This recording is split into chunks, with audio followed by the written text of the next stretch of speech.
சகோதரர்கள் அவர்கள் முடியை தேசிய மொழி என்று அவர்களே சொல்லிக் கொள்வார்கள். நாங்கள் தமிழர்கள் செல்லும் திசையெல்லாம் எங்கள் மொழியை தாய்மொழி தாய்மொழி என தாயோடு சேர்த்து சொல்லுவோம். தாய்க்கும் தமிழுக்கும் வணக்கத்தை சொல்லி, கொள்ளை நிலவில் கழிப்பது இன்பம், கொட்டும் மழையில் குளிப்பது இன்பம், தவணை முறையில் நனையும் போடும் திருட்டு துளிகள் தீண்டுவது இன்பம், திரவச்சாலை போடும் நதிகள் திரைகள் போட்டு பாடும் குயில்கள், மலையின் மார்பில் சுரக்கும் அருவி, மசக்கையில் நடக்கும் மாலை தென்றல், எல்லாம் இன்பம் எல்லாம் இன்பம் எனினும் இந்த ராஜ்மோகன் எது தெரியுமா பேரின்பம்? எங்க ஐயா கலாம் கண்ட கனவையெல்லாம் நினைவாக்க போகிற மாணவ மணிகள் உங்க முன்னாடி நிக்கிறதாம்பா பேரின்பம். நெஞ்சம் நிறைந்திருக்கு. உங்களுக்கெல்லாம் ஒரு நியூ இயர் விஷஸ், புத்தாண்டு வாழ்த்து. புதிய கல்வி ஆண்டு இன்றிலிருந்து பிறக்குது. அந்த வாசல்ல உங்களை பார்க்கும்போது அவ்வளோ சந்தோஷம். நீங்க இல்லாம நீங்க இந்த ஸ்கூலை மிஸ் பண்ணிக்கலாம்னு தெரில. இந்த ஸ்கூல் கேம்பஸ் உங்களை எல்லாம் மிஸ் பண்ணுச்சு. எப்போ என்னுடைய குழந்தைங்க வருவாங்க, எப்போ அந்த யூனிஃபார்ம் போட்டு ரிப்பன் கட்டி அந்த அழகா நீட்டா முடியெல்லாம் வெட்டி சந்தோஷமா உள்ள வந்து விளையாடுவாங்கன்னு உங்களுக்காக இங்க இருக்கிற இந்த மைதானங்கள், மரம் செடிகள், இங்க இருக்கிற இந்த வளாகங்கள், இந்த வகுப்பறைகள் அத்தோடு சேர்த்து உங்களுக்காக காத்திருந்து உங்களுக்காக எல்லா ஏற்பாடுகளையும் செய்த ஆசிரியர் பெருமக்கள் அத்தனை பேரையும் நான் முதல்ல வணங்குறேன். ஒரு குழந்தைக்கு என்ன முக்கியம்? ஒரு குழந்தைக்கு நீங்க ஒரு பிரமிட் மாதிரி போட்டீங்கன்னு வைங்களேன், ஃபர்ஸ்ட் என்ன தெரியுமா முக்கியம்? ரெண்டு பேரும் பேசலாம், நீங்களும் பேசலாம், நான் மட்டும் பேசுறது. நீங்க சொல்லுங்க, ஒரு குழந்தைக்கு என்ன முக்கியம்?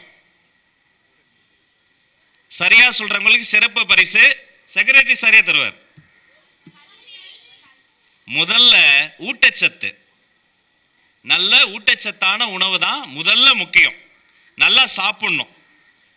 வீட்லயும் நம்ம பள்ளி வளாகத்திலையும் எங்கேயுமே ஆரோக்கியமான உணவை நீங்க நல்லா தேடி பிடிச்சு சாப்பிடணும். சரி, நல்ல ஊட்டச்சத்து வந்துருச்சு. அதன் பிறகு ஒரு குழந்தைக்கு என்ன முக்கியம்? என்னம்மா? அவ்வளவு நல்லா போயினாடா நீ, டக்குனு டிசிப்ளின்ட்ட. ஊட்டச்சத்து, அதுக்கு பிறகு ஒரு குழந்தைக்கு என்ன ரெண்டாவது மிக முக்கியம்னா பேரண்டிங். பெற்றோர்களை நம்மளை பெற்றோர்கள் நல்ல முறையில் அந்த ரிலேஷன்ஷிப்பை நம்ம பேணணும். சரி, ஊட்டச்சத்து முக்கியம், பெற்றோர்கள் அவர்களினுடைய அரவணைப்பு முக்கியம். மூன்றாவது அந்த குழந்தைக்கு எது முக்கியம்? நீங்க மூன்றாவது டீச்சர்ஸ்ங்க. ஒவ்வொரு குழந்தைக்கும் அப்பா அம்மா எந்த அளவுக்கு முக்கியமோ அதே மாதிரி டீச்சர்ஸ் ரொம்ப முக்கியம். என்னன்னா, இப்போ உங்க அப்பா அம்மா கிட்டலாம் நான் வரவில்லை பேசுறேன்னு வைங்க, சார் எப்படியாவது என் பையன் ஜெயிச்சிடணும் சார், சார் எப்படியாவது என்னுடைய பொண்ணு ஜெயிச்சிடணும் அப்படின்னு ஆசைப்படுவாங்க இல்லையா? சின்ன வயசுல எங்க அப்பா கையை பிடிச்சு நான் திருவிழாக்கு போவேன். கூட்டமா இருக்கும். அங்க போகும்போது நான் சொல்லுவேன், அப்பா சாமி கண்ணுக்கு தரலப்பா. குட்டியா இருப்பேன்ல, வெள்ளை வேட்டியை மடிச்சுக்கிட்டு மேலே ஏறுறா மவனேம்பாரு. செருப்பு காலை போட்டு நான் மேலே ஏறி அவர் மேலே தோல் மேலே ஏறி நின்றுக்கிட்டு நான் வந்து அப்படியே பார்ப்பேன். சாமி தெரியுதா அப்படிம்பாரு. அவர் தோல் மேலே நின்றுக்கிட்டு நான் பார்ப்பேன். பார்த்துட்டு சொல்லுவேன், ஆமாப்பா சாமி தெரியுது அப்படிம்பேன். ஃபுல்லாக அவரு என்னை தோளில் தாங்கிட்டு சாமி தெரியுதா சாமி தெரியுதானே சொல்லிக்கிட்டு இருப்பார். அப்போ தெரியல, எனக்கு இப்போதான் தெரியுது, நான் பார்த்து கொண்டு இருந்தது மட்டுமல்ல, யார் மீது நின்று கொண்டு இருந்தனோ அவர் தான் என்னுடைய சாமி என்பது நான் அப்பாவான பிறகுதான் தெரியுது. ஒரு குழந்தைய நல்லா கவனிச்சிங்கன்னா அம்மா தூக்கி எங்க வச்சுக்குவாங்க? இடுப்புல வச்சுக்குவாங்க. என்ன பண்ணாலும் செல்லம் கொடுத்துக்கிட்டே தெரியுமா, அப்படி சோ சோ சோ சோ அப்படின்னு அந்த குழந்தை வந்து நல்லா படிச்ச பெரிய பீடியாட்ரிஷியனா இருப்பாரு. குழந்தை அழும்போது அது எதுக்காக அழுது, வயிறு பசில் அழுதா, உருவாக்க முடுங்கிட்டு அழுதான்னு கூட டக்குன்னு கண்டுபிடிக்க முடியாது. பெத்த தாய்க்கு தெரியும் பிள்ளை விக்கல்ல அழுதா இல்ல அட்டென்ஷன் சீக்கிங்ல அழுதா. அந்த மொழி, மடலை மொழி அம்மாக்கு தான் தெரியும். அந்த தாயின் வாய் இருக்கு பாருங்க, அந்த செவிக்கு அருகிலே இருக்கிற மாதிரி அம்மா தூக்கி இடுப்புல வச்சுக்குவாங்க. அதே குழந்தைய அப்பாக்கள் என்ன தெரியுமா பண்ணுவாங்க? தோளுக்கு மேலதான் வச்சுக்குவாங்க. குட்டி குழந்தையா இருக்கும், ஒரு வயசு தான் இருக்கும், ஆனா தூக்கி இப்படி இப்படி தோல்ல வர மாதிரி வச்சுக்குவாங்க. இன்னும் வளர்ந்த பிறகு தோளுக்கு மேல வச்சுக்கிட்டு போவாங்க. ஏன் தெரியுமா? நான் பார்க்காத உயரத்தை கூட என் பொண்ணு பார்க்கணும்னு நினைப்பாரு. அவரு தான் அப்பா, தனக்கு மேல வளரணும்னு நினைப்பார். தாயும் தந்தையும் தெய்வம். மூணாவதா நான் சொன்னால வரும்போது பேரண்ட்ஸ்லாம் பார்த்து, சார் என் பையன் ஜெயிச்சிடணும், ஐயா என் பொண்ணை நல்லா பார்த்துக்குங்க. தன்னுடைய குழந்தையை ஜெயிக்கணும்னு நினைச்சா அவங்க பேரண்ட்ஸ். தங்கிட்ட படிக்கிற எல்லா குழந்தையும் ஜெயிக்கணும்னு நினைச்சா அவங்க தாங்க டீச்சர்ஸ். நீங்க எல்லாரும் ஜெயிக்கணும்னு அவங்க போராடிக்கிட்டே இருக்கிறாங்க. இப்போ முதல்ல ஊட்டச்சத்து முக்கியம், ரெண்டாவது பேரண்ட்ஸ் முக்கியம், மூணாவது டீச்சர்ஸ் முக்கியம், நான்காவது என்ன முக்கியம்? சூப்பர், அந்த பையன் கை தட்டுங்க. கல்விதான் பிரமிட்ல நம்ம உயர்த்தி மேலே கொண்டு போகக்கூடிய விஷயம். உங்க ஊட்டச்சத்துக்கு நாங்க பொறுப்பு, உங்க பேரண்ட்ஸ் உங்களுக்கு பொறுப்பு, உங்க டீச்சர்ஸ் உங்களை நல்லா பார்த்துக்குவாங்க. நீங்க பண்ண வேண்டிய ஒரே வேலை என்ன தெரியுமா? நல்லா படிங்க, ஜாலியா படிங்க, மனசுக்கு பிடிச்ச மாதிரி படிங்க, விரும்பி படிங்க, வாய் விட்டு சத்தமா படிங்க. புரியலையா? நம்ம பக்கத்தில் இருக்க ஃப்ரெண்டுக்கு தெரியும், அவனுக்கு பேசி அவனுக்கு புரிஞ்சவங்கிட்ட கேட்டு படிங்க, சேர்ந்து படிங்க, தனித்தனி படிங்க. கற்றல் இருக்குல்ல, அது ரொம்ப ஜாலியான வேலை. ரசிச்சு படிங்க.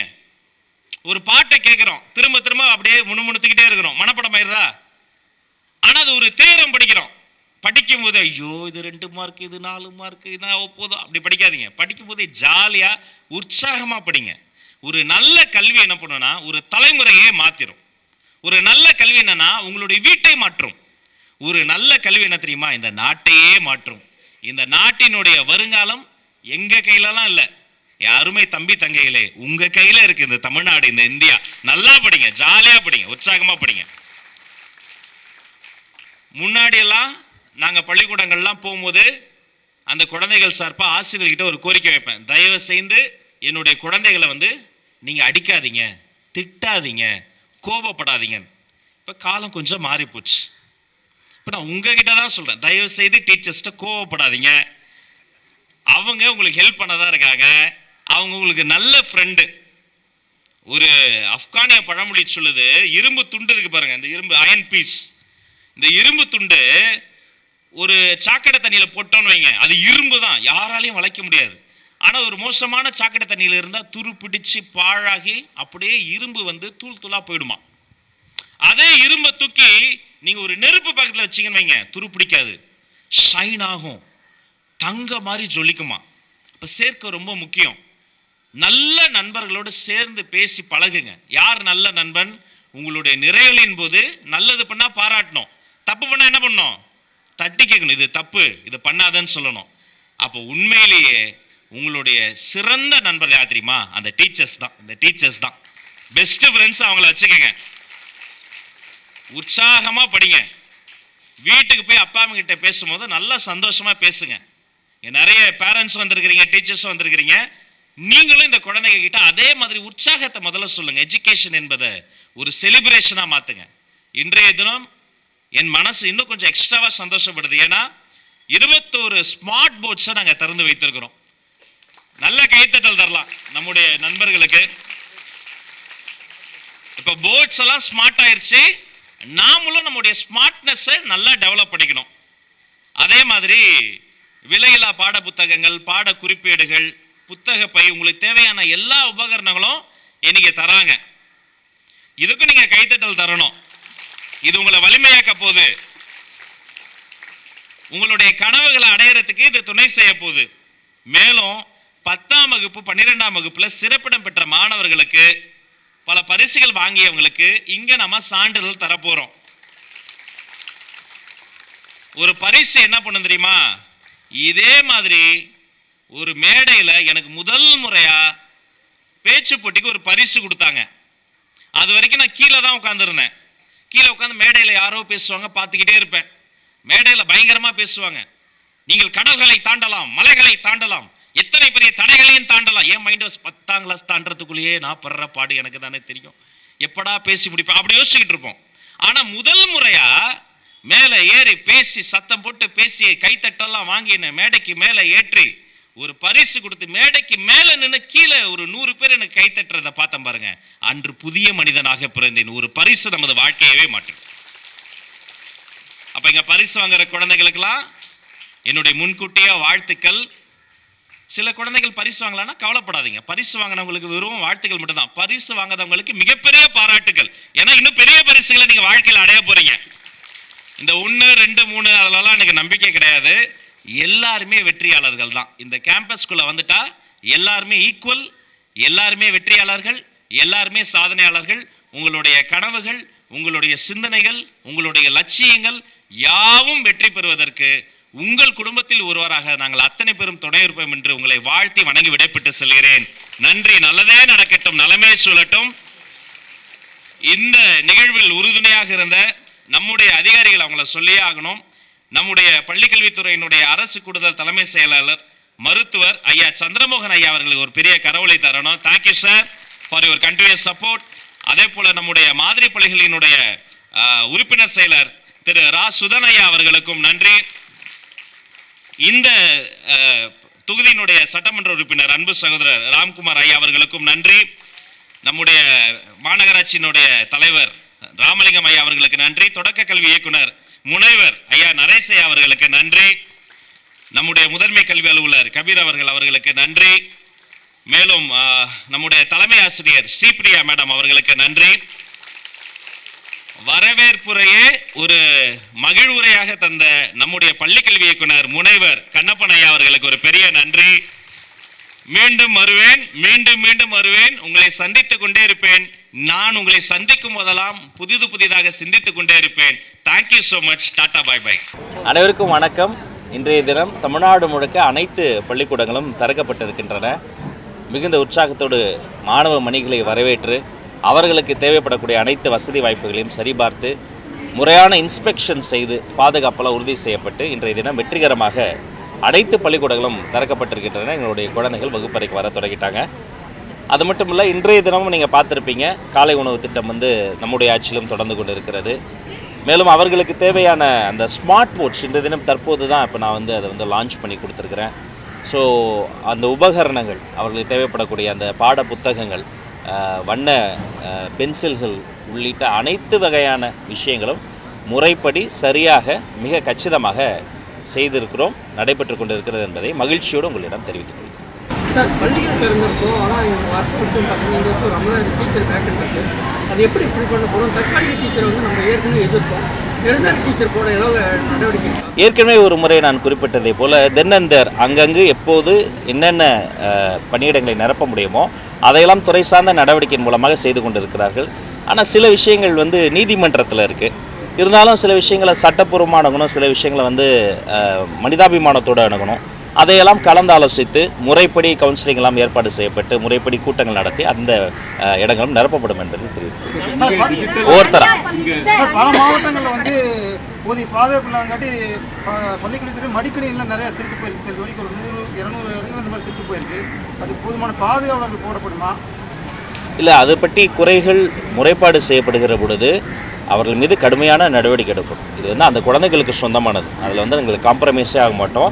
அது மட்டும் கிடையாது, எந்த வகையிலையும் அங்கே எந்த ஒரு திருட்டு சம்பவமோ அசம்பாவிதமோ நடைபெறாமல் இருக்கணும். அங்கொன்றும் இங்கொன்றும் நடைபெற்றால் கூட உடனடியாக அது என்னுடைய கவனத்துக்கு கொண்டு வரப்பட்டு கடுமையான நடவடிக்கைகள் எடுக்கப்படும் என்பதை உங்கள் மூலமாக தெரிவித்துக் கொள்கிறேன்.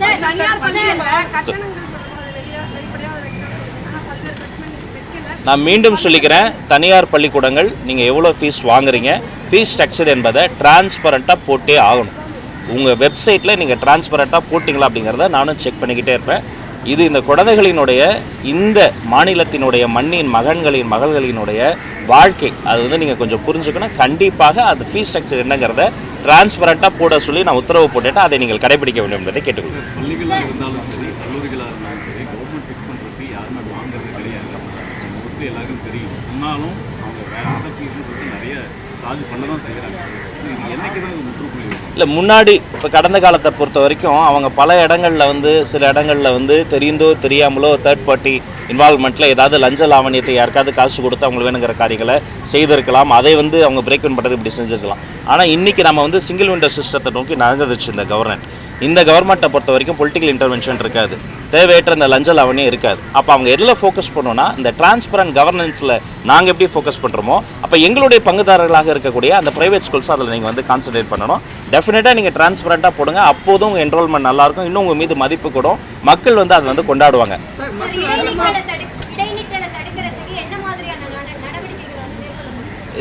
எந்த பள்ளிக்கூடத்தில் அந்த குழந்தைகள் இடைநிற்றல் இருக்குது, என்ன காரணத்தினால இருக்குது, சோஷியல் ஸ்டிக்மா இருக்கா, பொருளாதார ப்ராப்ளமா, இல்லை அந்த குடும்ப பின்னணியில் ஏதாவது ப்ராப்ளமாங்கிறத அந்தந்த மாவட்ட நிர்வாகத்தை சார்ந்தவங்கள்லாம் நாங்கள் கணக்கெடுக்க சொல்லியிருக்கிறோம்.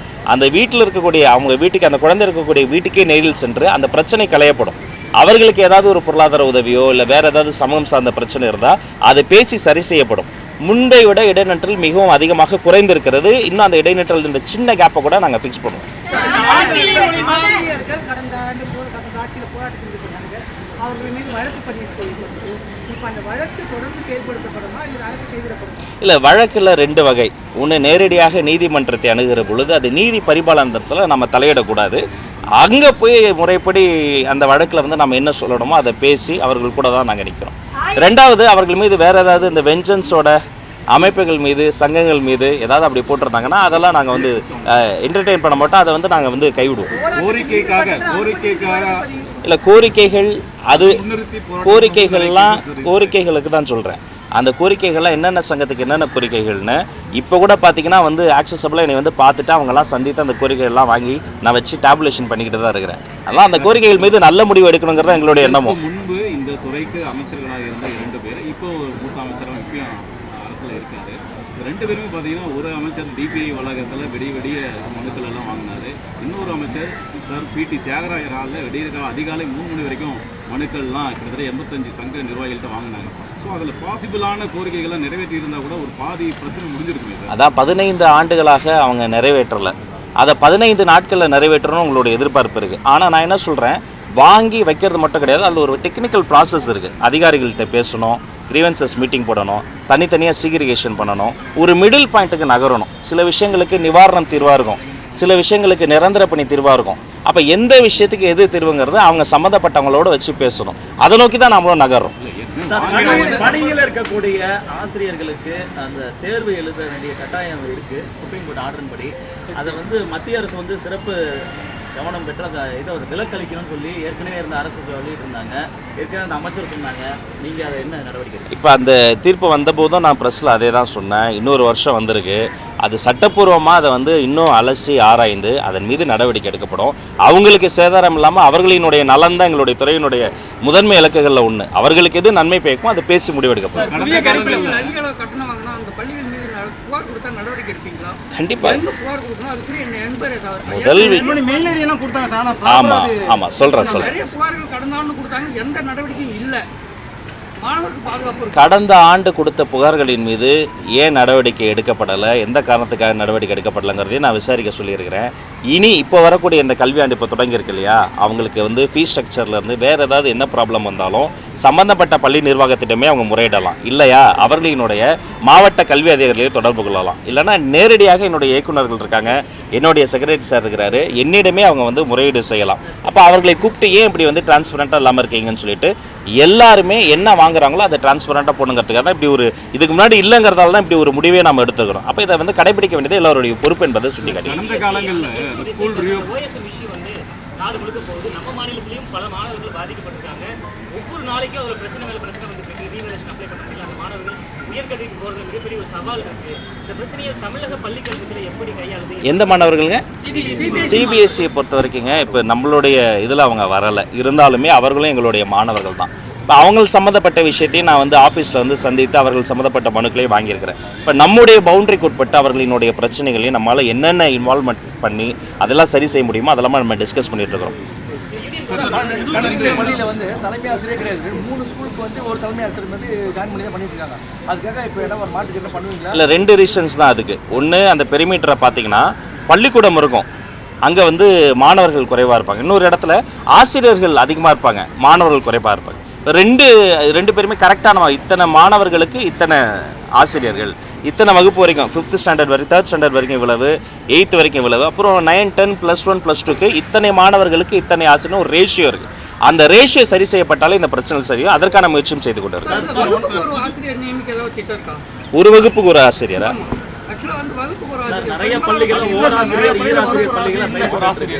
இப்போ ஓராசிரியர் பள்ளியெல்லாம் பார்த்தீங்கன்னா அந்த டெரெயினை பொறுத்து ஒரு பெரிய ஒரு அந்த ஆக்சஸ் டு எஜுகேஷன் இன்ஸ்டிடியூஷன் வந்து நம்ம யூஸ் அவுட் பண்ணணும். அந்த பகுதியில் இருக்கக்கூடிய மாணவர்கள் அந்த பள்ளிக்கூடம் மட்டும் தான் போக முடியும். இப்போ அந்த இடத்திற்கு கூடுதல் ஆசிரியர்களை நியமிக்க முடியாத ஒரு சூழல் இருக்கும். ஆனால் அது ஒரே ஒரு ஆசிரியர் இருக்கிறாங்க, ஒரே ஒரு மாணவர் இருக்காங்க என்ற காரணத்தை காட்டி உடனடியாக அதை நான் வந்து நெக்லிஜிபிள் பண்ணிட மாட்டோம். அவங்களும் நாங்கள் வந்து எங்களுடைய இன்க்ளூசிவ் நேச்சரில் அவங்களுக்கு என்னென்ன வசதிகள் தேவையோ, அவர்களுக்கு என்னென்ன இன்ஃப்ராஸ்ட்ரக்சர்லேருந்து என்னென்ன சப்போர்ட் சிஸ்டம் வேணுமோ அந்த சப்போர்ட் சிஸ்டத்தை எக்ஸ்டெண்ட் பண்ணுறோம். நான்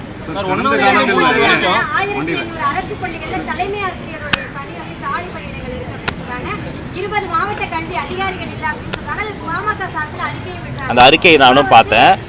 காலி பணியிடங்களை நிரப்புவது வந்து உடனே காலி பணியிடங்கள் இருக்குன்னு உடனே போட்டுற முடியாது. அதில் ஒரு நிர்வாக சிக்கல் வருது. 2 பேர் ஒரே பணியிடத்திற்கு 2க்கும் அதிகமான அதிகாரிகள் வந்து 2க்கும் அதிகமான ஆசிரியர்கள் வந்து தேர்வாகிற பொழுது அவங்களில் யார் சீனியாரிட்டி, எந்த அடிப்படை, அவங்களுடைய டிகிரி, அவர்களினுடைய எக்ஸ்பீரியன்ஸ் அப்படின்னா அது ஒரு புரோட்டோக்கால் இருக்குது. அதன்படி விரைந்து முடிவெடுத்து விரைந்து அந்த பணியிடங்கள் நிரப்ப தான் போகிறோம். சார், கடந்த காலங்களில் ஸ்கூல் ரீஓப்பன் அப்பவே அடுத்த போர்டு எக்ஸாம் டைம் டேபிள்லாம் ரிலீஸ் பண்ணுறது கடந்த காலங்கள் நடந்தது. அது கடந்த காலத்தில் நடந்ததுக்காக அதே பேட்டர்னை பண்ணணும் கிடையாது. இந்த போர்டு எக்ஸாம் அந்த டைமில் வந்து இந்த சொல்லுங்க பரவாயில்ல சொல்லுங்க. நம்ம பண்ண போகிறோம் இல்லை அதுதாங்க, அவர் ஏன் போன வாட்டி பண்ண மாதிரி இந்த வாட்டி பண்ணலன்றாரு. அது அவங்களுடைய அந்த பேட்டர்ன் அப்படியே ஃபாலோ பண்ணலாம் ஒன்றும் கிடையாது. அந்த போர்டு எக்ஸாம் விஷயத்தையும் நம்ம லான்ச் பண்ண தான் போகிறோம். அது பார்ப்பீங்க. இப்போ இங்கே வந்து டொனேட் பண்ணியிருக்கிறாங்க டிஜிட்டல் போர்டுங்கிறது. ஸோ மற்ற அரசு பள்ளிகளில் இருக்கக்கூடிய நிலைமை என்ன? நம்ம கவர்மெண்ட்டே ஏதாவது ஆல்ரெடி சப்ளை பண்ணியிருக்கோமா, இல்லை ஷார்ட்டேஜ் இருக்கா? இல்லை எல்லா பள்ளிக்கூடங்களையும் இப்போ நம்ம வந்து இதே மாதிரி மாற்றணுங்கிறது தான் நம்முடைய இலக்கு. ஒவ்வொரு ஸ்டெப்பாக எடுத்து வச்சு நம்ம போயிட்டே இருக்கிறோம். ஒரே நைட்லேயோ ஒரே நாள்லையோ எல்லா பள்ளிக்கூடங்களையும் மாற்றிவிட முடியாது. ஆனால் ஒரு நாள், ஒரு நைட், ஒரு டேல இது நிச்சயமாக நடக்கும். அதை செய்வதற்காக தான் நாங்கள் வந்திருக்கோம். நன்றி. கரிக்குலம்ல புக்ஸ் எல்லாமே கொடுத்துருக்கோம். 1ஆவதுலேருந்து 3ஆவது வரைக்கும் உள்ள தமிழ் புக்கு எல்லா சிபிஎஸ்சி ஸ்கூலுக்கு போயிருக்கா? ஏன்னா போகலைங்கிற மாதிரி தகவல் இருக்கு. இல்லை போயிருக்கு. கண்டினியூ பண்ணுறாங்கிற மாதிரி சார் நிறைய ஸ்கூல்ஸ் வந்து திங்கக்கிழமையிலேருந்து இஷ்யூ பண்ண போகிறாங்க அப்படின்னு சொல்லி நான் விசாரிச்சு அதுக்கு ஏதாவது தனியாக புக்கு கிடைக்கலாட்டி பழைய புக்கை வச்சு கண்டினியூ பண்ணுற மாதிரிலாம் சொல்கிறாங்க. இல்லை புக்கெல்லாம் போயிருக்கு. ஒருவேளை அவங்களுக்கு புக்கு கிடைக்கலன்னா உடனடியாக அந்த புக்ஸை வந்து கொண்டு போய் சேர்ப்பதற்கான லாஜிஸ்டிக்ஸில் ஏதாவது ப்ராப்ளம் இருந்தாலும் அதுவும் சரி செய்யப்படும். புக்கு போய் சேர்ந்துடும்.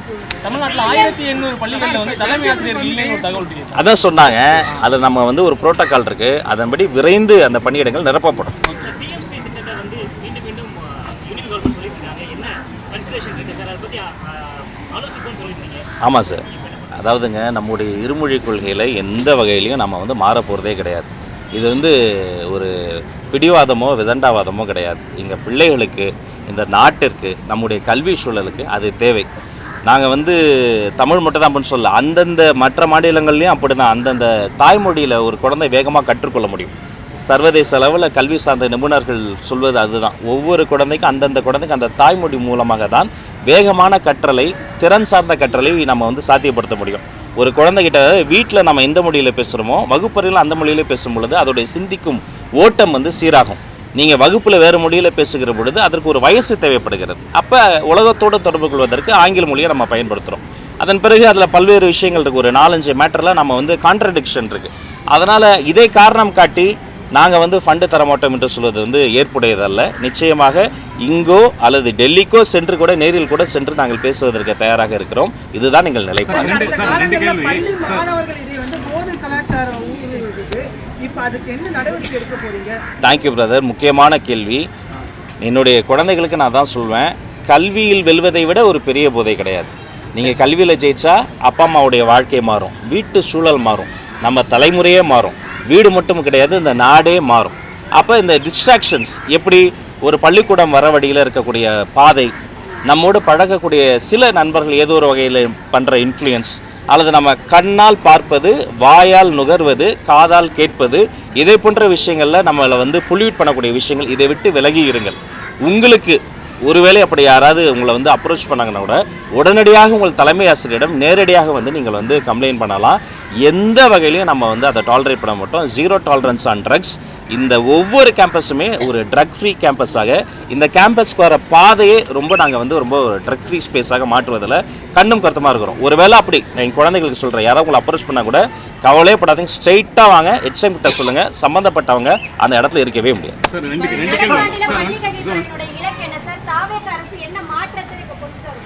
அனைவருக்கும் கல்வி ஆரோக்கியமான கல்விமா.